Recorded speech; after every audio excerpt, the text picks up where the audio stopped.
Bueno, vamos a ver si somos capaces de resolver los ejercicios que habíamos propuesto.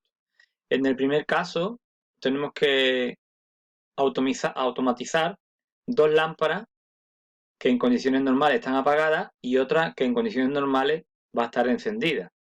Es decir, cuando iniciemos el circuito, eh, habrá una lámpara, en este caso esta lámpara, que va a estar encendida y estas dos lámparas estarán apagadas. ¿Por qué lo sabemos? Pues bueno, vamos a terminar de leer el enunciado. Al pulsar un pulsador, habrá dos lámparas que estén en reposo, se encenderán y las que estén encendidas se apagarán. No nos dicen que haya que mantener las lámparas en funcionamiento, por lo tanto, simplemente cuando pulsemos aquí, fijaros, cuando pulsamos, vamos a proporcionar tensión a esta bobina KM1 que está asociada con estos tres contactos auxiliares. De manera que cuando esta lámpara, perdón, cuando esta bobina tenga tensión, KM1 y KM1, estos dos se van a cerrar y estas dos lámparas se van a encender y lógicamente este que es KM1 normalmente cerrado, cuando la bobina tenga tensión se va a abrir y va a apagar la lámpara. Vamos a comprobarlo. Vamos a darle a la simulación. Efectivamente, cuando le damos a la simulación, esta lámpara está permanentemente encendida y estas dos apagadas. Si pulsamos y mantenemos pulsado, comprobamos que las dos lámparas de la izquierda se han encendido y que la de la derecha, la tercera, se ha apagado. Si vuelvo a desactivar el pulsador, estas dos de nuevo se apagan y esta se enciende. Pasamos al siguiente ejercicio. Tenemos que realizar la automatización para el encendido permanente de una lámpara mediante un pulsador normalmente abierto. Por lo tanto, el pulsador normalmente abierto es este y el apagado se realiza mediante un pulsador de paro NC, que en este caso es un pulsador normalmente cerrado en serie con lo que sería el circuito de alimentación de la bobina. Claro, el circuito ¿cómo va a funcionar? Cuando actuemos sobre el pulsador E, vamos a darle tensión a KM1. Este contacto auxiliar KM1 se va a cerrar y este contacto auxiliar KM1 también se va a cerrar y la lámpara se va a encender. De esta forma conseguimos que aunque dejemos de pulsar el pulsador de encendido, como KM1 va a seguir alimentado a través del pulsador de apagado, el contacto auxiliar le va a seguir llegando tensión a la bobina. Vamos a comprobarlo. Quito esta y ponemos el segundo ejercicio. Lo tenemos aquí. Le damos a simulación. En circunstancias normales la lámpara está apagada. Si pulsamos, observar que hemos cerrado KM1 y hemos cerrado KM1, de manera que la lámpara permanece funcionando aunque el pulsador se ha vuelto a abrir. Para apagar el circuito le damos al pulsador de apagado, yo lo he llamado A. Al pulsar esto vamos a interrumpir la tensión de alimentación de la bobina, con lo cual tanto este como este se van a abrir y la lámpara se va a apagar. Efectivamente, así sucede. Vamos a ver ahora el ejercicio número 3. Tenemos que realizar la automatización para el encendido de una lámpara desde dos sitios diferentes, al igual que el apagado, con lo cual tendremos dos pulsadores de apagado NA, que serán dos pulsadores normalmente cerrados, que serían estos aquí para el apagado, y dos pulsadores normalmente abiertos para el encendido. Es decir, el circuito más simple que a mí se me ha ocurrido es este. Tenemos dos pulsadores en paralelo, encendido 1, encendido 2, y dos pulsadores en serie, apagado 1, apagado 2.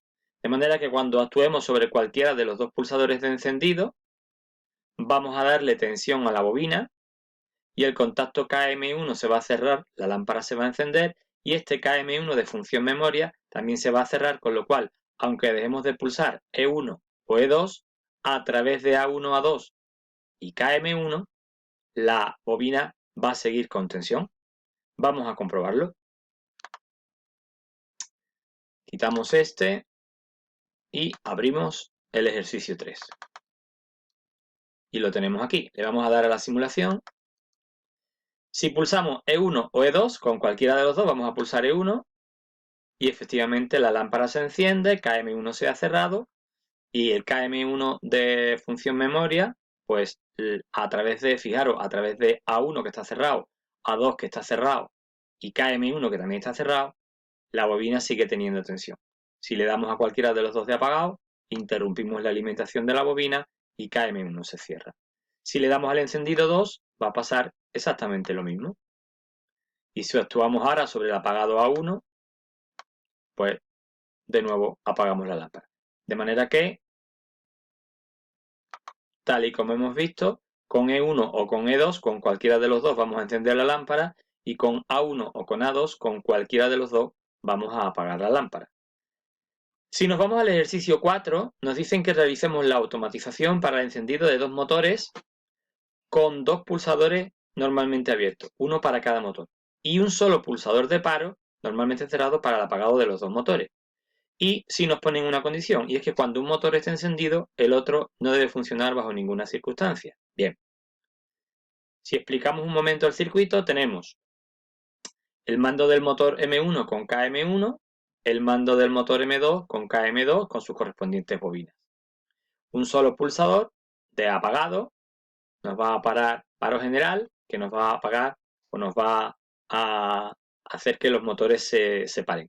Nos ponen una condición, y es que cuando KM1 esté funcionando, motor M1 esté funcionando, este motor no va a poder estar funcionando. ¿Cómo lo hacemos? Pues muy fácil. Normalmente los apagados, las condiciones de apagado son contactos normalmente cerrados, de tal manera que, por ejemplo, en este caso, cuando KM1 esté funcionando, si cruzamos y ponemos un contacto KM1 cerrado aquí, eso quiere decir que cuando este motor esté funcionando, este contacto auxiliar se va a abrir, como vamos a ver ahora en la simulación, de manera que KM2 nunca podrá actuar. De la misma manera, cruzamos, si aquí tenemos la bobina de KM2, pues vamos a utilizar un contacto normalmente cerrado KM2 en serie con KM1. Vamos a verlo quizás mejor en la simulación. Cerramos este y abrimos el ejercicio 4. Tenemos el circuito que hemos visto. Fijaros, vamos a darle a simulación. Cuando yo actúe sobre M1, KM1 va a tener tensión y se va a cerrar este contacto KM1 y se va a abrir este que es normalmente cerrado. Vamos a comprobarlo. ¿Veis? Hemos cerrado el contacto abierto KM1 de manera que la bobina de KM1 sigue teniendo tensión.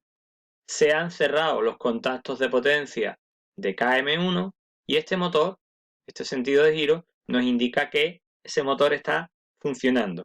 Aunque actuemos sobre M2, observar que no hay ningún cambio porque este contacto KM1 abierto pues impide que KM2, la bobina, se active. Vamos a parar y vamos a darle ahora a M2. Ahora se ha cerrado KM2, el motor 2 es el que está funcionando y ahora se ha abierto este contacto auxiliar. De tal manera que aunque yo pulse M1, lógicamente, por mucho que pulsemos, este contacto auxiliar que depende de esta bobina y que está abierta, impide que KM1 funcione. Vamos a parar esto, vamos a ir al siguiente ejercicio, que sería el 5. Este es un poquito... se puede ver de varias maneras. Realizar la automatización para el encendido de 3 lámparas con 3 pulsadores normalmente abiertos, uno para cada lámpara. Y un pulsador de paro NC para cada una también, normalmente cerrado para cada una. Y ahora, si la primera lámpara no está encendida, las otras dos no pueden lucir. Y ahora dice, si la primera lámpara está encendida, la segunda puede lucir o no. Y si la segunda lámpara está encendida, la tercera podrá lucir o no. Bien, la verdad es que el enunciado lo he sacado de internet y es un poquito engorroso. De todas maneras, yo lo he interpretado de la siguiente manera.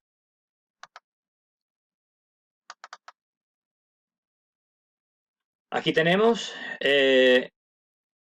si actuamos sobre, perdón, no le he dado ahora sí.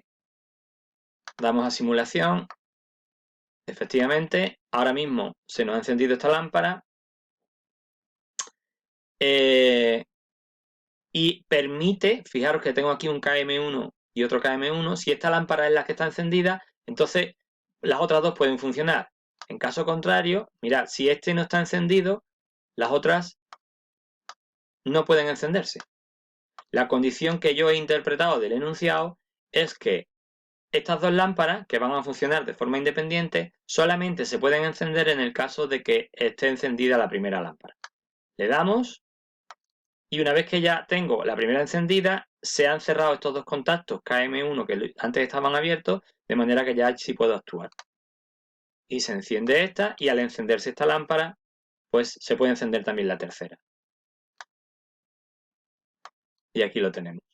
Lógicamente, si apagamos esta, se van a apagar todas porque yo he interpretado que solamente el funcionamiento de la primera condiciona las otras dos, ¿vale? El resto del circuito, pues bueno, más o menos se puede ver. No obstante, este ejercicio quizás se pueda interpretar de otras formas que también sean válidas. Si nos vamos al último, tenemos que con un pulsador NA tiene que encenderse dos lámparas. Con otro pulsador NA tienen que encenderse otras dos lámparas distintas. Y con otro pulsador normalmente abierto, una quinta lámpara. Pero cuando funcionen H1 y H2, no pueden funcionar ninguna de las otras dos. Y cuando funcionen H3 y H4, tampoco puede funcionar H5. Sin embargo, H5 dispone de un pulsador de paro para ella sola y las otras tienen un pulsador de paro general. El circuito que yo he interpretado sería este. Entonces, si os dais cuenta, bueno, tenemos el paro general y ahora, solamente cuando yo actúe sobre el encendido de las lámparas 1 y 2, se me va a cerrar este KM1, con lo cual podría activarse el KM2. Y solamente cuando se active KM2, se me va a abrir KM2, de manera que estas lámparas no se podrían encender. Vamos a verlo quizás mejor en la simulación. Vamos a cerrar este. Y vamos a abrir el sexto. Lo tenemos aquí. Mirad, si le damos a la simulación, si yo intento activar las lámparas 2 ahora mismo, se pueden encender, porque son independientes. Pero claro, al estar encendidas estas, la 3 no se puede encender. O la 5, perdón. La 5 no se puede encender, ¿lo veis? Le damos y no se enciende. Como esta lo que tiene es un paro general, vamos a darle al paro general. Si no está ninguna encendida, cuando yo le dé a encendido de la lámpara 5, la lámpara 5 sí se puede encender y tiene su propio pulsador de parada, que sería este. En cuanto al encendido de las lámparas 1 y 2, si yo le doy, acabamos de activar las lámparas H1 y H2, pero fijaros que se ha abierto este. Este contacto auxiliar KM1, que era normalmente cerrado, ahora está abierto porque tiene tensión, y eso impide que aunque yo le dé aquí o le dé aquí, lógicamente ni KM2 ni KM3 se van a poder poner en funcionamiento. Entonces, si repetimos el proceso, la lámpara 5 se puede encender por sí sola, perdón, no le he dado aquí, pero esta está condicionada por estas dos. Si estas dos se encienden, la 5 no puede estar encendida. Y, por último, si las que se encienden son la H1 y la H2, las otras se tienen que apagar. Y efectivamente, así sucede. Para eso tenemos aquí este KM2, de manera que este sería el contacto que enciende a las lámparas H3 y H4 y KM3 que depende de esta bobina. Bien, pues hemos visto los 6 ejercicios.